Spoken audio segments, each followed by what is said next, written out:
Moradia, educação, transporte público, ambiente saudável. Todos são direitos básicos e estão garantidos na Constituição brasileira à população, independentemente da idade. Mas as políticas públicas existentes permitem a efetiva qualidade desses direitos? O país, que um dia foi considerado jovem, está envelhecendo e tem como desafio o desenvolvimento e a ampliação de políticas públicas e uma renovação constante da legislação. O repórter Justiça desta semana mostra as diferenças entre direitos, deveres e o dia a dia, desde a infância até a velhice. E os desafios da vida adulta, o que fazer quando é preciso recomeçar. Mas qual o papel de um homem na faixa dos 50 a 60 anos? O homem profissional nessa idade é um provedor. Ele precisa manter a família que ele tem, ele próprio e a sua família. Por isso, esse jornalista ficou sem chão quando perdeu o emprego aos 50 anos de idade.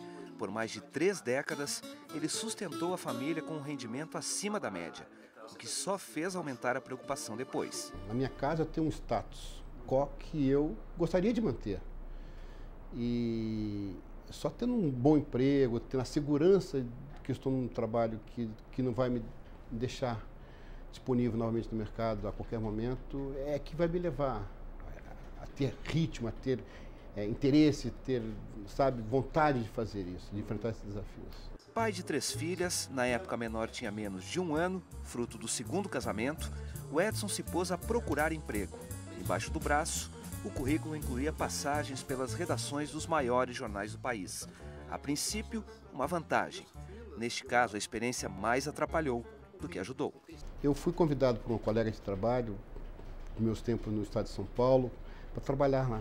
Ela soube que eu estava desempregado, depois de 13 anos numa instituição aqui de Brasília. Ela me chamou para trabalhar e fomos conversar. Ela me manda teu currículo que eu vou encaminhar isso para a área pessoal. Eu quero que você trabalhando comigo, eu te conheço. Nós trabalhamos juntos no estado de São Paulo, no jornal Estado de São Paulo.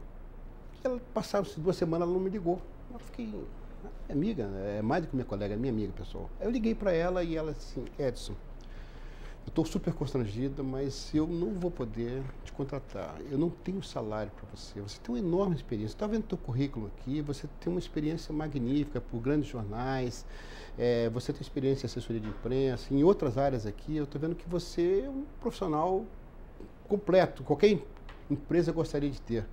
Eu não tenho salário para você. Ela sequer me ofereceu, olha, eu tenho só 2 mil, 3 mil, 4 mil. Não.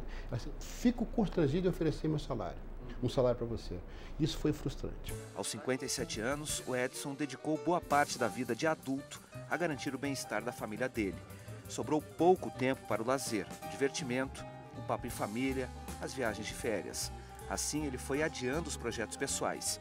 E muitos ficaram no sonho até agora. No meu caso específico, eu tenho não chega a ser uma frustração profissional, mas uma coisa que eu gostaria de ter feito e não fiz. E quase tive essa oportunidade quando eu tinha terminado meu curso de inglês. Estava terminando ainda, que era ser correspondente internacional. E nem era para usar o inglês, era para usar o espanhol. Mas acabou, por motivo ou outro, não se realizando. Isso me frustrou um pouco. Eu gostaria de ter tido essa experiência internacional. Faz parte da vida do brasileiro. O emprego é uma das principais preocupações de quem já passou dos 40. Segundo esse sociólogo, a maturidade traz a experiência e, junto, a insegurança quanto ao que vem pela frente. É uma dificuldade imensa de você manter essa geração que é considerada já preconceituosamente pelo mercado como mais velhos, porque há aquele argumento de que são improdutivos. Isso não é nada verdadeiro. Na prática, a pessoa que tiver capacidade, criatividade, saúde, ela pode ser extremamente produtiva durante muitos e muitos anos ainda. O problema é que o mercado trabalha de uma forma bastante fragmentada. Da mesma forma, o jovem enfrenta uma dificuldade enorme porque as empresas querem jovens com experiência. Ora, se o cara não tem o primeiro emprego, não tem como ter experiência. E o custo para as empresas entre contratar uma pessoa com mais experiência e uma com menos experiência é o mesmo custo. Então é necessário fazer articulações, ações muito pontuais para ver se você consegue alocar trabalhadores experientes no mercado e da mesma forma que você cria mecanismos para a inserção dos novos no mercado de trabalho. Culpa de quem? Do mercado? Da falta de especialização? Para o cientista social, falta atitude do governo para garantir o bem-estar do brasileiro, independente da idade. O Brasil não tem políticas estruturadas e nem estruturantes, de forma a atender todas as demandas dessas diversas gerações. Mas pegando a juventude, da infância, a juventude, a fase adulta e a fase dos idosos. Somente agora começa a entrar nas discussões de governo, nas ações que o governo tenta fazer de uma forma mais articulada, a tentativa de atender essas gerações. Mas isso ainda é muito incipiente se nós analisarmos o tamanho do mercado brasileiro e as ofertas de serviços públicos e privados que são oferecidas a essas clientelas. A população de pessoas acima dos 60 anos está aumentando no Brasil. Em 1940 eram 4,1%. No ano 2000 já eram 8,6%. Isso ocorre por diversos fatores.